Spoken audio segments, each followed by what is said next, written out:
Hey there, Jeff here. I hope this video finds you well wherever you are at on planet Earth. I am in Cabo, Mexico still, and this is probably the most important video I've ever shot. So while you're watching this video, I want you to think about someone that this would benefit and share this video with them, because throughout this video, really the takeaways that I want people to get is just how to, get inspiration to change, number one. Number two, how to turn problems into purpose. And number three, how to turn setbacks into fuel, because everything that I have today came from an awful history, a 6-year history, which I'm about to go into. But first of all, what do I have today? Who am I? Like I said, my name is Jeff Sekinger. I'm climbing up a mountain, so if I lose breath a little bit, that's why. I'm 27 years old. I own 2 businesses, okay, that I've been running for, right around 24 months. One's called Orca Capital. We manage millions of dollars for qualified clients. It's a digital asset hedge fund. And the other business, it's called 0%.com. It's an 8-figure business, have more than 25 employees, and we've helped thousands of clients with credit and finance. So love the businesses that I'm running. Besides business, I have complete freedom, options, and choices. I'm incredibly happy, inspired, and fulfilled with what I'm doing. Have a great family, network, friends. Honestly, awesome health. Like, I really have nothing to complain about today. And this wasn't the case about 29 months ago. So 29 months ago, where was I at? I was in a rehabilitation center for drug abuse, in a place right outside of Knoxville, Tennessee, by the Smoky Mountains, called Cornerstone of Recovery. And I was 25 at the time. I was $82,000 in debt. I had a 524 credit score, living in my father's basement, no friends, no connections. The only thing I really had, I was completely depressed, anxious, helpless, just felt terrible with myself. I hated looking myself in the mirror. I hated everything that my life was and everything that I had turned out to be. And I felt like the black sheep of my family, because I have a good family. Okay. And they were all studious and had great jobs and were healthy. And I'm sitting there addicted to opiates and 20 pounds underweight, looking like Casper with no friends, no connections, and 80 grand in debt, and having to lie about everything that I was doing every day. So just felt absolutely terrible about myself and my life, and had no direction, and was living about the lowest frequency life you could possibly live. Just barely getting by. I was definitely going to die if I wouldn't have actually made it in to rehab on the track that I was on. And I want to give you some context into how I got there. I'm not going to go fully into the story because it's a long one, because it was 6 years of my life, but I want you to just understand so you have some context. So I'm going to share something at the end that I think will be really, really valuable for people. So how did I even get on that path? I mean, first of all, in middle school, I always was saying, hey, I'm not going to use drugs. I watched those DARE videos, and I looked up to some people that were completely anti-drugs, and I was like, all right, I am not doing that. I know it screws people's lives up. And that was my mindset going in. But freshman year, I started hanging around the wrong people right away, the popular people, and I ended up smoking weed at the end of a driveway before Thanksgiving break my freshman year in high school. And then that slowly progressed for me, using different types of drugs, just experimenting with things. We definitely were crazier and tried more things than the average person, I can tell you that, but it was somewhat normal in the group, in the place that I was at, which, looking back, it's kind of strange because it was in a pretty nice area, but that's how it was, and I just was around the wrong people. And anyways, I made my own decisions. And then senior year in high school, I was playing varsity football, chasing one of our receivers at practice, and I got my legs tangled up in his legs, and I went down with my arm out, on the ground like this, and it stretched my whole body up, and it tore all the muscles in my ribs. And what happens when that happens is all the blood. So first of all, it pretty much bruises inside, and then the blood dries on your muscles, and it causes excruciating pain every time I were to breathe or move. I couldn't do anything. not even breathe without it being excruciating pain. So they prescribed me Percocet and muscle relaxers, and I started, I took those as prescribed and realized that that was going to get me back on the field quicker, and I could also lift weights, and I wasn't feeling pain, and it actually made me like a little bit more energetic. And I thought that, man, that might be an issue, and it turned out to be, because I carried that problem through college. So I was still, on and off of opiates throughout college. And in college, I was always an entrepreneur as a kid, always like getting after the money somehow. And in college, I was doing the same thing, both legally and illegally, running businesses and like selling weed on the side. And I made a lot of money throughout college. But the problem is I still had this like habit that I was trying to kick for 4 years throughout college. And what it did is like when me making money just fueled the problem. And I'm still getting my finance degree, still getting 3.0s, passing, getting B's on average on tests, still getting by. So everything appeared to be good. I had my stuff together, but I still had this issue where I just couldn't kick it. It was the only thing I ever had issues with ever, as far as like not being able to stop something. And it got to the point where I was in my senior year. I was trying to quit hundreds and hundreds of times. And what I tried, to read books, to hide drugs from myself, to hide money from myself. I wrote myself letters and signed the letters.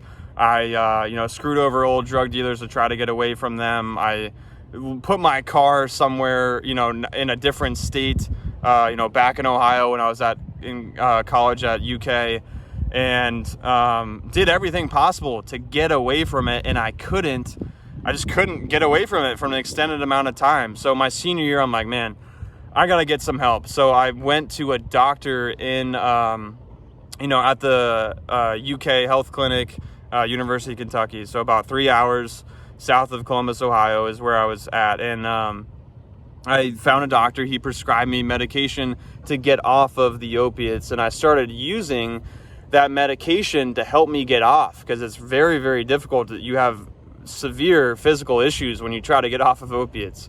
It literally feels like you're dying. It honestly is terrible. So I started taking that medication, and at the time, obviously, I'm finishing up college, so I'm getting job offers, and obviously applying to a bunch of different jobs online, all in finance and banking. And I went to these interviews and was going through my final exams as well, either high or going through withdrawal.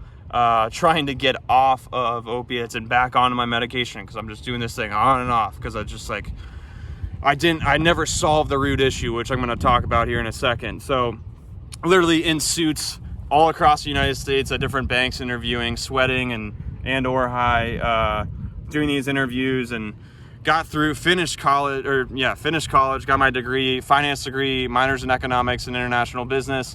Graduated, great. I'm good to go. Get a job at the biggest bank in the United States. But it just so happens that the biggest corporate office in the United States behind the Pentagon.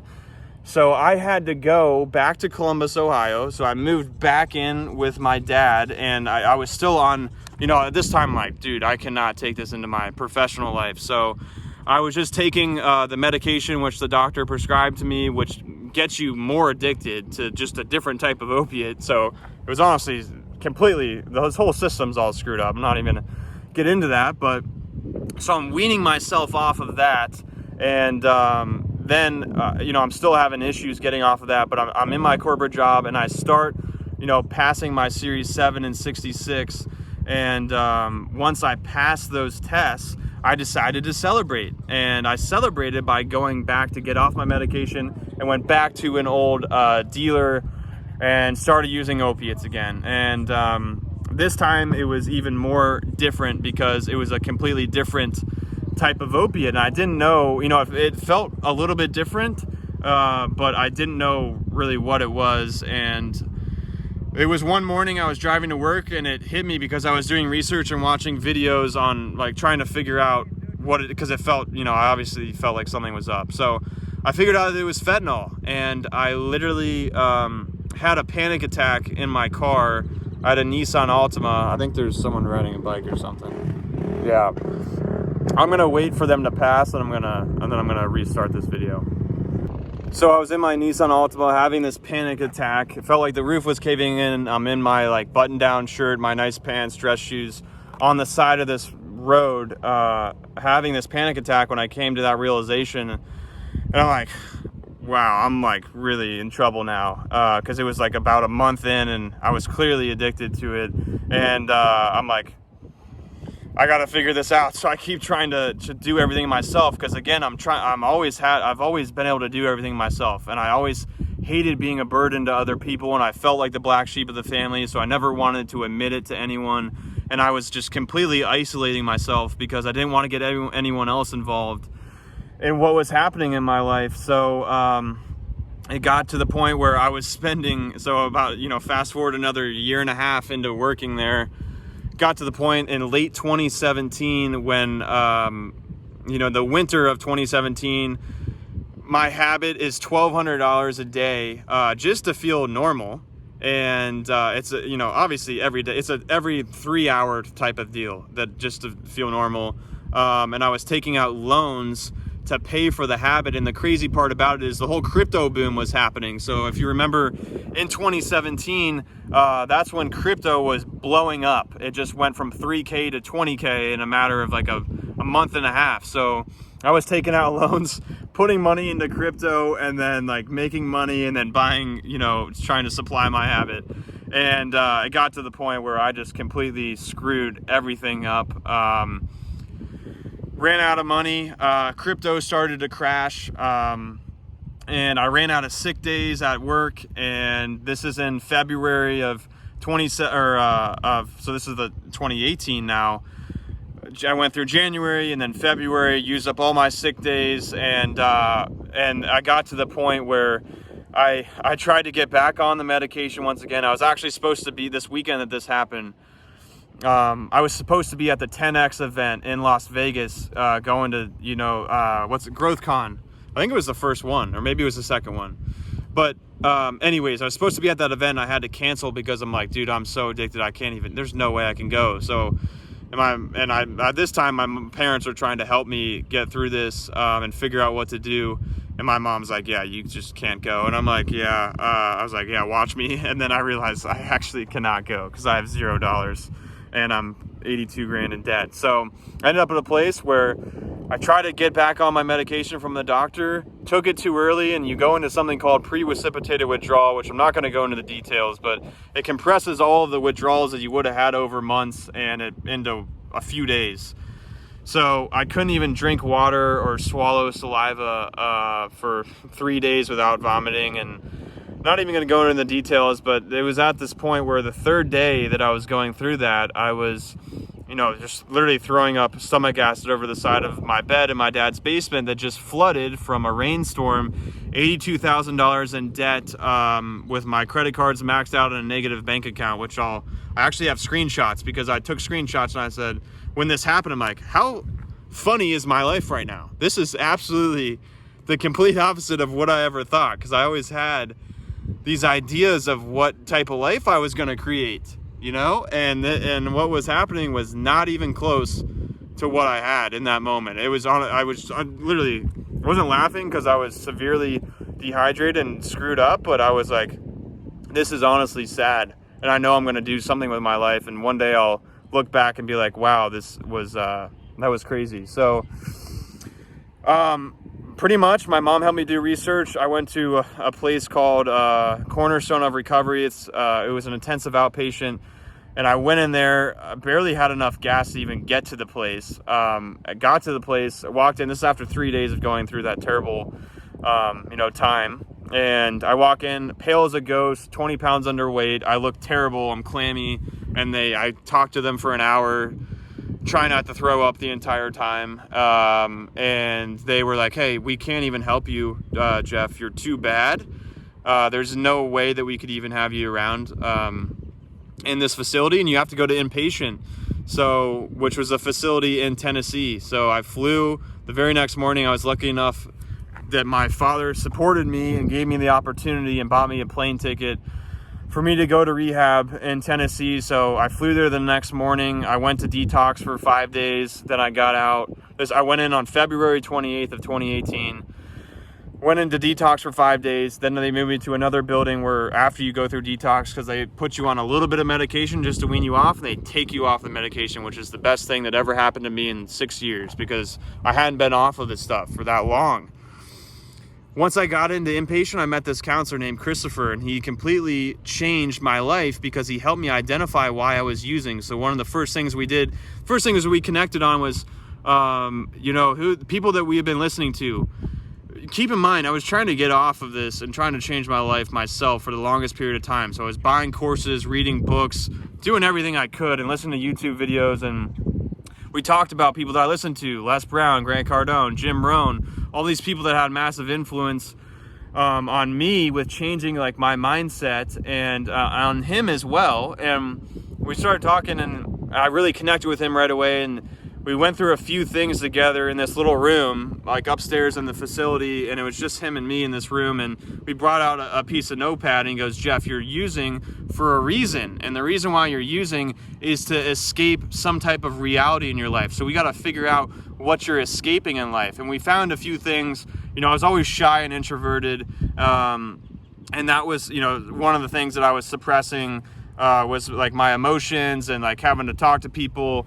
So that was one thing. But the major thing was we started writing down my beliefs, because I had all these limiting beliefs that I didn't realize that I had. And I knew that beliefs are really powerful. So right when he brought that up, I'm like, yeah, we got to figure these out. Because I was reading in this book, I forget what it was called, but I always talk about this in my other videos. Your beliefs become your thoughts become your words become your actions become your habits, and your habits become your destiny. So if you want to change any of those things, you have to first change your belief systems. And I had all these terrible beliefs. I got to work, for decades in order to level up in a corporate job and then retire when I'm 65. I had this really bad limiting belief that I had a fear of judgment from others. So throughout middle school and high school, I was, a little bit bullied by people that were older and just hanging around the wrong people, because any type of emotion or action you showed, literally they judged it. And that caused me to never want to show anything. It made me further, shy and quiet. And I think that had a huge impact on me not doing what I want. And then another thing that I realized is I took a course on values from John Demartini, and Chris brought up values as well. He's like, dude, what are your values? So I figured out, I already knew like what I actually valued in life, and we further went into them. But what we did is I wrote out my belief systems on that notebook, and action causes judgment, emotion causes judgment. I need to work for X amount of time. I need to pay my dues. I need to do all these limiting beliefs that I had about business, work, money, friendships, relationships, spirituality, a ton of things. And what we did is I wrote out, okay, where did those belief systems come from? And I was writing out like possible names that it came from. And what I realized is every single person that I was writing out either was dead, because I knew a lot of people that died from like getting involved in drugs and just being an idiot. Number two, they were in jail. Or number three, they had a terrible life. So I'm like, wow, I just listened to those people and look where I'm at now. I'm right on the same path that they are. So I realized, okay, I got to rework my belief systems. I got to listen to the right people. You can hear everyone, but you don't listen to everyone. You only listen to people that have what you want. So I made that decision that day to say, hey, I am changing my beliefs by changing the people, places, and things around me to make it more supportive of what I want in life and more in line with my values. I want to be around people that value the things that I want, which is business, money, freedom, and impact on people. So, I got hyper clear with my values, started reworking my beliefs. It's a process to do that. You got to change the people, places, and things around you. I shot another video. I'll tag it below in the description when I talk about that. But incredibly, incredibly important, because we are just a cocktail of all the beliefs that were around us in our environment. We're just literally, our mind is a sponge, and we take in things whether we know it or not, unconsciously and consciously, from the people, places, and things around us. So it's incredibly important to have a supportive environment. So that was a huge breakthrough. And then he had me do something where I created a vision board, all right? actually had me write this story first. So I wrote this story in third person as myself as a superhero, and I talked about my life, coming up to that point and what led up to me in rehab. And then, so I reflected on everything, and I projected on what I want with the rest of my life. So I literally wrote my own story, and then I created a vision board with the things that I wanted at the end of my story on a massive sheet of paper. And then the terrible part, the good part, but the terrible part, I had to share the story that I wrote, and it was pretty personal, and I'm sure I'll read it on here someday, but I just shared it in front of 12 people. And I was thinking about 6 years of you trying to fix something in your life unsuccessfully, hundreds and hundreds of times in a row, and constantly suppressing every emotion and ambition and thing that you wanted in life with drugs. And I was incredibly insecure. So I'm trying to read this story to 12 people, and I can't even breathe. I have shortness of breath. If you ever try to do public speaking, it's and you're nervous, it's really hard because you don't breathe. So I was sweating, I wasn't breathing, and it was just so nerve-wracking. And I realized, I'm like, man, I got a long way to go, but at least I know where I want to go. You know what I'm saying? It doesn't matter how far away from it, it just matters that I'm heading in the right direction. And at that point in time, I was like, dude, I'm just getting chills 30 times a day, thinking about the impact I want to have, the life I want to design, the people I want to help, the money I want to make, and the places I want to go, and just everything. And I was getting literally chills 30 times a day, and it wasn't from the withdrawals, because every time I had this thought and vision, it happened, the whole body. And it still happens, and it's happening right now when I'm talking about this. I feel it in my neck, my back, my arms, and my legs right now, because I truly care. And that's what you'll figure out. When you truly have passion about something, you'll have some type of chills in your body. And like I said, I have them right now when I'm shooting this video. So that was the huge things that I discovered in there. There was a few other things which I'll talk about at the end of this video. But I, got out of rehab, and I went back and did intensive outpatient to the same place that I did that interview originally, where they sent me to inpatient, and I did that for 9 weeks. So I still had my job. I actually still somehow held on to my job. I was on medical leave the entire time, and then I go to intensive outpatient, and I read this book by Gary Vee called Crush It. He said, hey, your personal brand is your resume. And I see all these people living cool lifestyles and cool places. I'm like, why can't I figure this out? So I read Crush It. I'm like, screw it.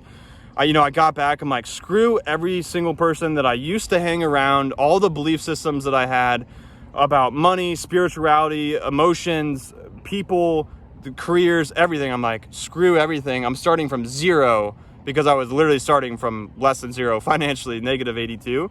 And I was like, screw it. I'm going all in on personal branding. I started talking about finance and credit, because I had a terrible credit score of 524. I had collections, charge-offs, late payments, unbelievably high utilization, and from all the loans that I took out, and obviously I wasn't paying them because I had no money. So I figured out how to repair my credit, and then I was just teaching for free online on Instagram stories and Snapchat a little bit. And then it got to the point where I went back into work after those 9 weeks of intensive outpatient, and I walk in and people were oddly looking at me. I haven't been there for 13 weeks now. People are just kind of judging, and I heard, a few people came out to me yo, they've been talking about you. They told the managers and stuff, and I was like, all right, whatever, I can't do anything about it. So went, not that they were talking about where I was at, they were talking about me personal branding, and they thought I was sick, so, which is understandable. So I learned how to write business plans in college, and I'm like, look, I want to start a freaking business so I can start doing stuff like this. So I declared the outside business activity to them, where I was writing business plans, and then I realized those people, they were really just friends and family that I was writing them for, needed capital to actually start the businesses. So I started learning the funding side of credit, and what that allowed me to do was learn the funding side of credit, and I declared the business. They denied the business. 2 days later, they said, hey, you got to do an interview with an investigator. So I went on a phone call in a separate room. They asked me about the business. They obviously denied it. And then they said, hey, so they started asking me questions about things I've only talked about on social media. And I realized they went through my entire, personal brand, all my social media, took notes and questioned me about it and said, hey, this could be construed as financial advice. And the business you want to start is a competitor to some of our partners. And they pretty much told me, you can't do this. And I kind of crapped my pants, and I was like, oh crap, I might lose the only thing that I actually have. And I went out to my car right after that interview, which was a Honda Civic in the parking lot. I started deleting the stories and posts that I made on Instagram. And after about 3 of them, I stopped, and I'm like, why am I once again doing things that are in line with other people's values? My entire life, I felt like I was always taking action, trying to impress society with going to college, getting a corporate job, wanting to, show my family and friends that I'm successful, just adopting other people's values, because I didn't, first of all, know my own values. And then once I'd identified them, and I'm like, this is why I'm escaping my life, because I'm not doing the things that I actually value. And every time you don't do things you value, you devalue yourself in your life.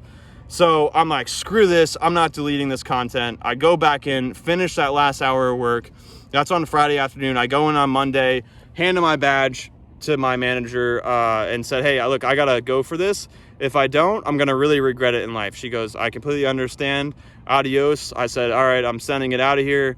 I was packing up my stuff. My friends, I had one friend that I actually went to college with that worked across the desk. And he was like, yo, where are you going? And I'm like, I'm sending it out of here. And I was like, I'm literally full sending out of here. I'm going all in on what I want to do. And that's where that affirmation came from, if you remember me talking about it. So what I do, I came back, was already, like I said, personal branding, building up a brand, had no intention of monetizing it. I started a marketing company with a guy that I just connected with on social media because people connected us. His name's Justin Saunders. We started a marketing agency. I moved into an apartment with him. We made some good money, got some clients in the doctor and chiropractor space. Made some good money, was able to pay down some debt, and then I really got my credit score quite high. I got it up to a 793 after I was able to pay down debt and move balances over to business credit and lower my personal utilization. And I was like, man, I just did something incredible. I need to share that with people. And people were already following me for that exact topic because I was teaching what I was learning and implementing myself. And I decided to create a course. And I created a course. I made $5,000 the first month, and then that went into $10,000 the next month, and the next month was $25,000. And then I launched, when I was having those leaps, I launched consulting and a subscription product, and it got to the point where I was making $100K a month, and I was looking back like, holy crap. First of all, how the heck did I just get out of that? And I actually have something here. So I went all in. We ended up moving out to California. About 6 to 8 months after we were in California, I decided to rebrand into 0%.com to actually get it off my personal brand because everything was just on jeffsekinger.com. Started Orca Capital with a guy that I knew named Austin from high school. I knew him from very, very freshman year in high school. He went to a different high school. Never really associated with him, but we always talked about finance and investing, and I saw that he was killing it with managing money, and we really loved crypto, so we decided to start a fund together, and now it's just evolved into everything I have today. And like I said, I'm in Cabo. I feel like I have everything that I could possibly need. Not that I'm content with what I have. I have massive goals to get even better, to help even more people, and to get to the next level every single day. I'm always just trying to get 1% better a day. So that's really my story. I just been wanting to share that for a while. What I've done is what I realized is, hey, there's certain things that I did, trust my gut, figuring out my belief systems, changing my environment, and a lot of different things. And I broke it down to 10 principles. And I actually wrote this book, and I'm about 75% done. I don't know exactly when I'm going to release it, but there's a link below this video. If you want to put your name and email in there, I'm going to send it to you for free.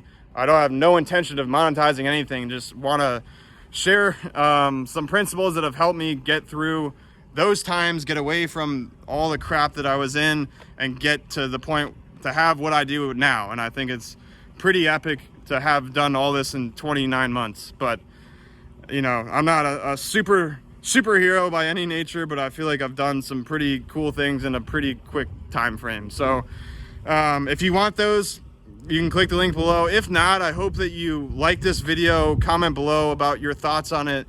And like I said at the beginning, please share it with someone that is going to get value, because I can tell you there was hundreds of times that I remember, I'm getting chills again right now throughout my whole body, listening to Grant Cardone specifically talk about, yo, I was 25 in rehab, I got jumped, all this like bad stuff happened to him, and then he shows like currently where he's at with his life and what he's doing, and it was like a huge inspiration for me. I remember specifically sitting in my car listening to him for dozens and if not hundreds of hours. So I just hope to be that video for people too that are going through tough times, because I can tell you there's way more people that you think are dealing with some type of addiction or issue. And I think this value, I hope it will provide inspiration. If it does, share it with someone. All right. I'm going to tag another video at the end of this video, probably my personal branding video or something else that kind of goes off of more in depth on how I, monetize my personal brand and everything. All right. So thanks so much for watching this video, and I'll see you here on this next one.